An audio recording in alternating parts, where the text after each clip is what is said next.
कभी सोचा है कि जब कोई प्लास्टिक की बोतल यूं ही फेंक दी जाती है तो उसके बाद उसका होता क्या है?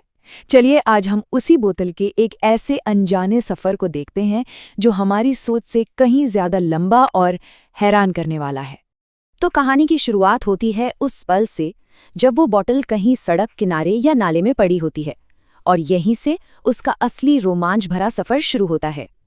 और जानते हैं इस बोतल को अपने इस अनजान सफ़र पर निकालने के लिए क्या चाहिए?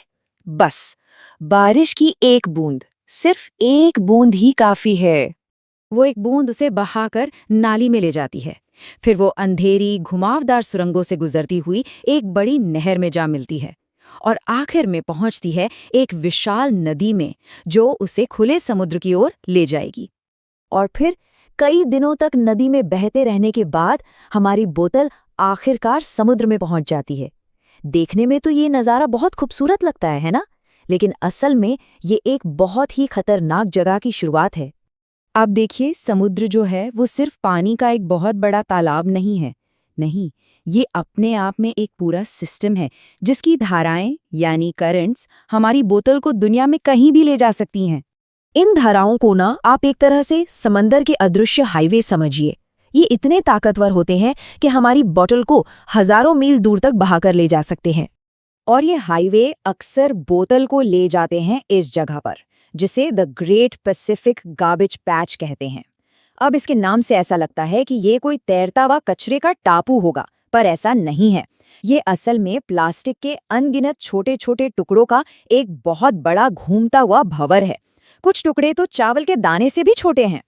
और सबसे चौंकाने वाली बात जानते हैं क्या है? ये जो बोतल है, जिसका इस्तेमाल शायद कुछ मिनटों के लिए ही हुआ होगा, वो इस समंदर में 400 सालों तक रह सकती है। सोचिए जरा, 400 साल। लेकिन ये कहानी सिर्फ एक प्लास्टिक की बोतल की नहीं है। ये कहानी उन बेजुबान जानवरों की भी है जिनके लिए ये समंदर ही उनका घर है। जैसे ये समुद्री कछुआ, इसका सबसे पसंदीदा खाना है जेलीफिश। पर मुश्किल ये है कि हमारी बोतल अब तक छोटे छोटे पारदर्शी टुकड़ों में टूट चुकी है जो बिल्कुल जेलीफिश की तरह ही दिखते हैं। और बेचारा कछुआ धोखे में आकर उन्हें खा लेता है, जो उसके लिए जानलेवा साबित हो सकता है। और ये बात सिर्फ कछुओं तक ही सीमित नहीं है। ये प्लास्टिक हमारी फूड चेन मतलब हमारी खाद्य श्रृंखला का हिस्सा बन जाता है।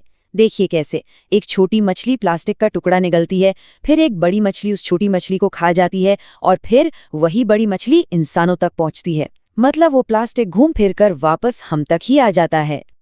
ये सब सुनकर काफी निराशा होती है ना? लेकिन अच्छी बात ये है कि इस कहानी का अंत ऐसा हो ये जरूरी नहीं है।